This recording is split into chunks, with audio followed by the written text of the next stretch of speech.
Milk Bottle Audio presents The Museum of Tat, devised by Robert Crichton, with Michael Fox. Hello and welcome to the Museum of Tat. I'm Colin Jeffries, Professor Colin Jeffries of the Museum of Tat, the curator. And with me today, as always, Professor Geoffrey Collins, Professor of Tat of Sheffield University. Hello, Geoffrey. Hello, Colin. Yes. How are you today? Oh, tickety-boo, I believe, as they used to say in Germany. Yes. We're still awaiting news on the Tat Classification Board hearing about a piece of tat we put through a few weeks ago, but it's looking up. We have got a lawyer now. In fact, a very good lawyer who's not too expensive. No, I have to say. So at the end of the program, there will be a link to our Kickstarter, Save the Museum of Tat contribution fund to help pay for his services. However, we are moving on to this week's piece of tat, and I think you will agree that this is a thing of beauty. Oh, undoubtedly. It's. I think it's been quite lovingly crafted. I think we can say that someone has spent time certainly and effort creating this particular figure. That said, I suspect not in the medium to which we find it now. I suspect this is a copy of a far, shall we say, superior version of this particular item. I think that's fair. I think that's reasonable because it's a dog. It's a small dog. And again, if I could just ask Geoffrey to hold it for me there, I will just measure the base of the dog. Oh, the base, yes. The base dog is a little over 2 inches there, two and a, depending on where you go from, but about 2¼ inches. Length.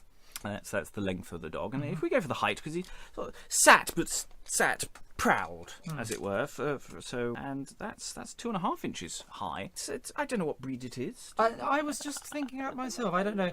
It's long, floppy ears, sort of wavery. I mean, the detail for the hair is There is, I say, some real effort has gone in. centre parting. Centre parting there, and the hair going over the eyes to create a sort of haunted look. Yeah, definitely. I was picking up on that. They're very deep set eyes, and definitely a sense of. If you stare at him, he's not actually staring at you. He's staring to one side, as if remembering an old bone he buried, but he can't remember where it was, and he loved that bone. It's quite moving. It really is.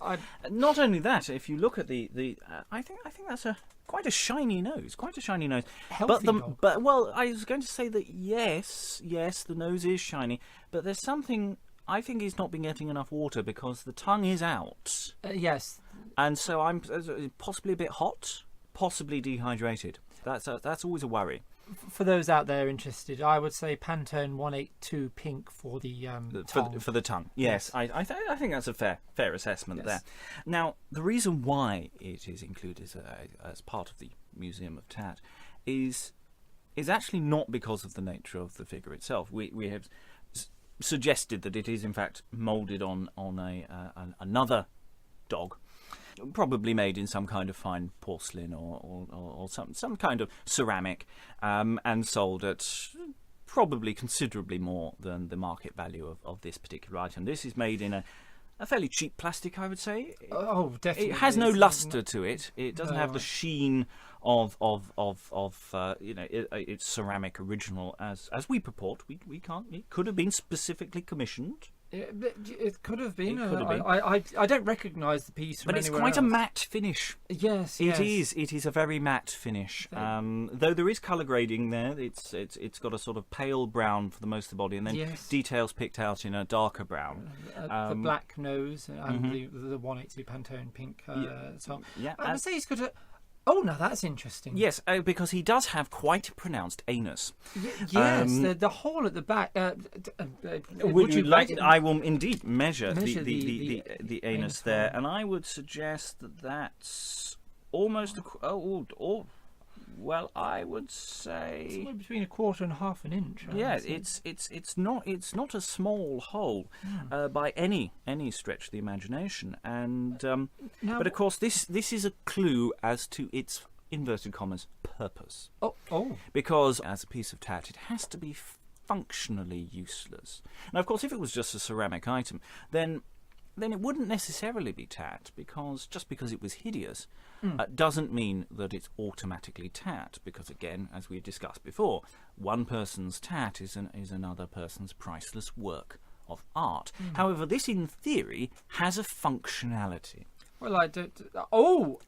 And Geoffrey has just had a look at the base of the dog. I didn't expect that. No, now no. the whole makes sense. The enormous anus is now put in context, because the dog is itself a pencil sharpener. Pencil sharpener. Yeah, and Now, and here we have one of the finest indicators, because of course you've always got to check for any maker's marks on any item. And if we hold it up to the light, I don't know if Geoffrey can see there. Oh, yes. It does say quite clearly, it's been a bit scuffed, but it does say made in China. China, yes. So it's clearly made from a country with a terrible human rights record, where people who have made this probably live miserable lives, probably in a free trade zone where they will have no workers' rights whatsoever, where a foreman will probably stand over them and force them to work for hours and hours into overtime, even when pregnant, and again, probably children. Yes. Children or young women. But there is a serious message here. It's not all fun, you know. Yeah. This probably explains why it's so hideously made. Because Yes. if you're going to get small children who haven't got the basic training to try and make your tat, they're just... Well, I was thinking possibly it was a protest. Oh, well, I hadn't thought of that, yes. You know, that maybe the workers have actually deliberately distorted, because that's possibly why the dog looks so sad. Have you considered the small child with the paintbrush? We don't know how much of this is automated, but I would suggest the detailing on the eyes was probably done with by a very small child, and that, I suggest, speaks to me of the tears of a child. However, if it is to go into the museum, it has to exist as an item in itself. Yes.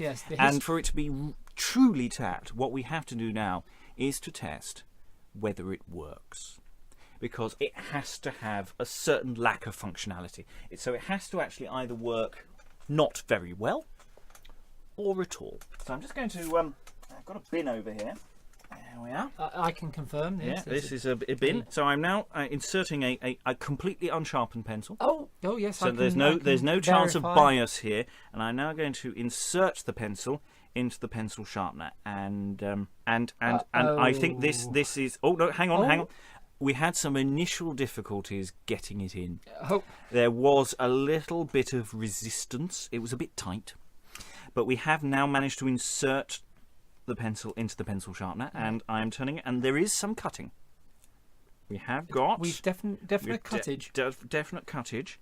So, there's This is going actually in many ways disappointingly well. Colling is, but it's still early days. Turning the pencil. I'm sharpening. I am indeed. We've the first little shaving has now come off, and we've now reached some lead. But there, look, it has taken the tip is trapped inside. And if you look closely, you can see why. It's because, and it's part of the reason why I had difficulty getting it in, was just simply because it's slightly out of shape, and the plastic of the dog is interfering with the end of the pencil there, and is in fact breaking the tip as you turn it. So nobody wants. It's fundamentally pointless.